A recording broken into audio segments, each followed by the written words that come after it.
Sana maintindihan mo. Kapag nasa tamang tao ka, gagaan ang lahat.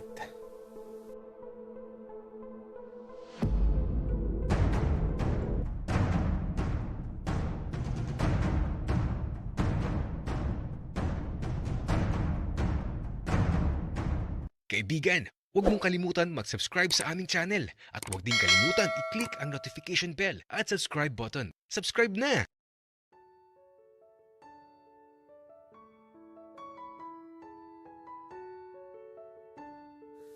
Alas 4 ng madaling araw. Gumising na ako. Magpapainit na kasi ako ng tubig. Tapos magkakape na din ako.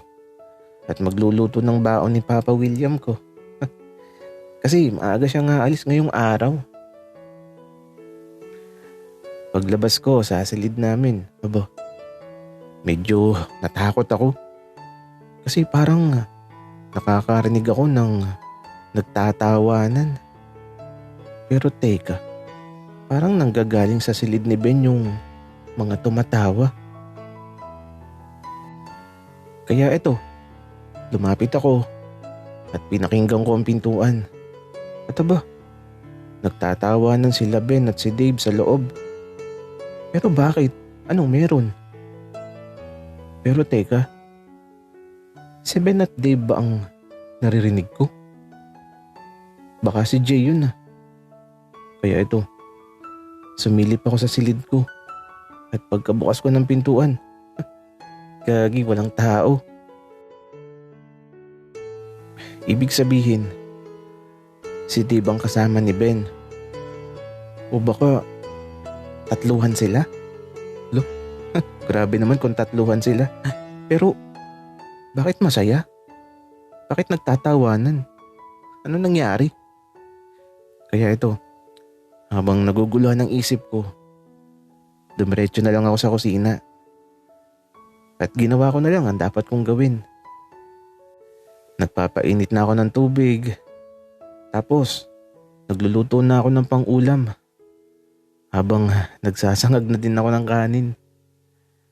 Sabay-sabay na talaga. Buhay may asawa na talaga. Maki, mahal. Huwag ka magpapagod Pagkaalis ko, magpahinga ka na kagad. Para naman mamaya pagka uwi ko maganda ang laban para masaya. Oo na, asawa ko. Ikaw kasi, nagpagod ka masyado sa sagingan kahapon. Kaya di ka na napakinabangan kagabi. Sorry na, Maki. Babawi ako mamayang gabi, promise. Kahit buong magdamag, walang tulugan. At walang hugutan. So, grabe naman yun. Pero sinong kasama mo pag alis mo ngayon? Si Ben. Nakausap ko na siya kahapon. Wala pa ba? Dito na ako. Wika ni Ben na ito, sumulpot na lang bigla. Ben, kumain ka na dito. At baka malate tayo sa lakad natin. Opo sir. Sige po. Maki. Kain na. Wika ni Ben. Mamaya na ako. Hindi pa ako nagugutom Kaya ito. Naupo lang ako dito sa may pagkainan habang nagkakape. Tapos tamang scroll lang sa FB. Napakadaming nangyayari sa Pilipinas. Nakaka-stress talaga. Habang busy ako sa pag-scroll sa FB ko, sila naman busy din sa pag-uusap sa gagawin nila ngayong araw. Pero teka, ano ba itong mga nakikita ko sa FB? Mga kakaiba talaga. May nakita pa nga akong post tungkol sa ikinasal na ginayuma daw yung lalaki.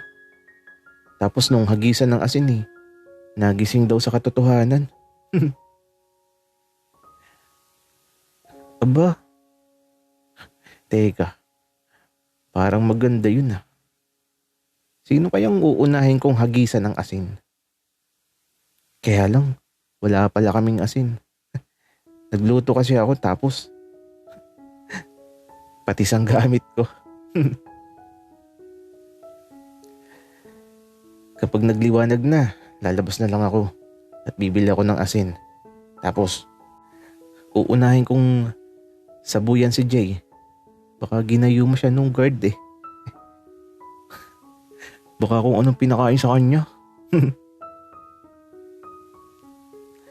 At eto, di ko na namalayan na natapos na silang kumain.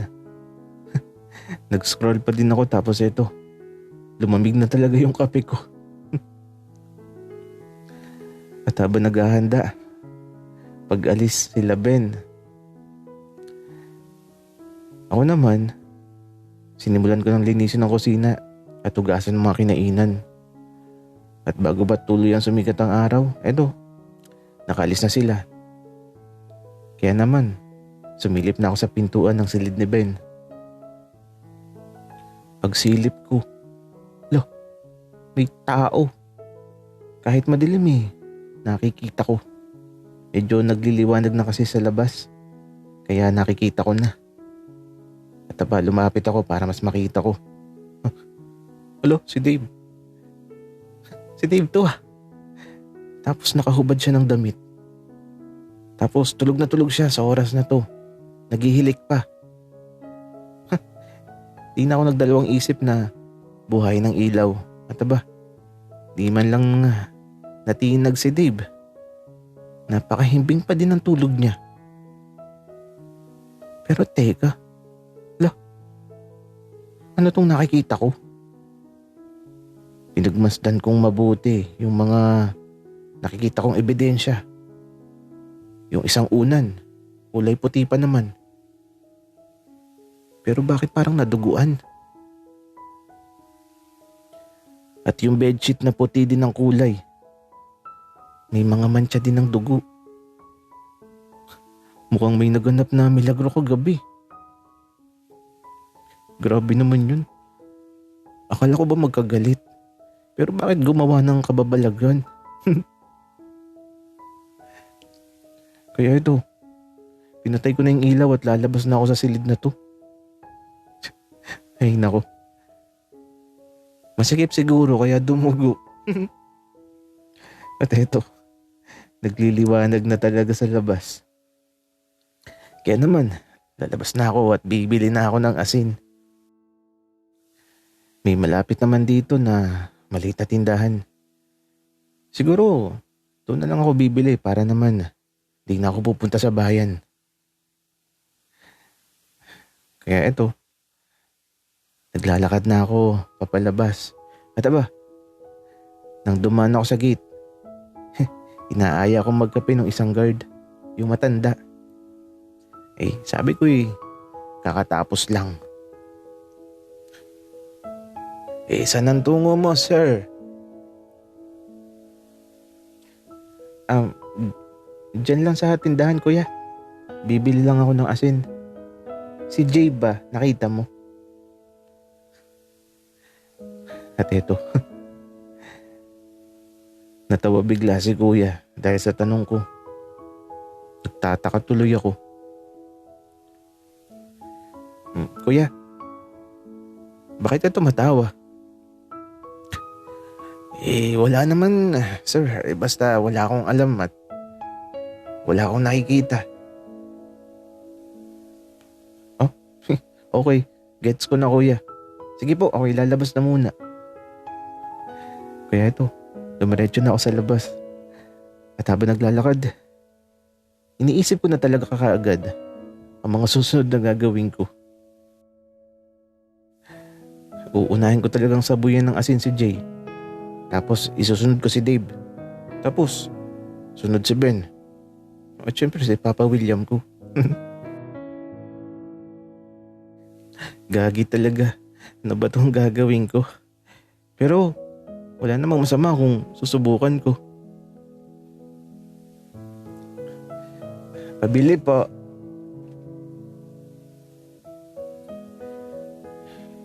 Iyo, anong bibilihin mo? Lolo, may asin po ba kayo? Meron naman, iho. Ilang sako ba ang kailangan mo? Naku, 10 pesos lang po. Biro lang iho. Teka, kukuha lang ako. At dahil ang tagal ni Lolo, naupo muna ako dito sa gilid ng daan. At aba, may dalawang bata na dadaan. Makaakbay sila na may bitbit na sako. May naalala tuloy ako. Parang ganyan din kami ni Dave noon. Masaya. Nakangiti lang kahit mahirap ang buhay. Uy, mga bata. Saan kayo pupunta? Diyan lang po sa ilog. Mamumulot po ng mga lata at bote. Okay. Pagkatapos yung mamulot ng kalakal doon, puntahan niyo ako diyan sa tubuhan. Tapos sabihin niyo sa guard na ako ang nagpapunta sa inyo. Sige po, kuya. Wika ng dalawang bata na ayun, tumakbo ng papalayo. Ang cute kasi ng mga bata na yun. Naalala ko sa kanilang nakaraan. Mga nakalipas na nakaisarap balikan.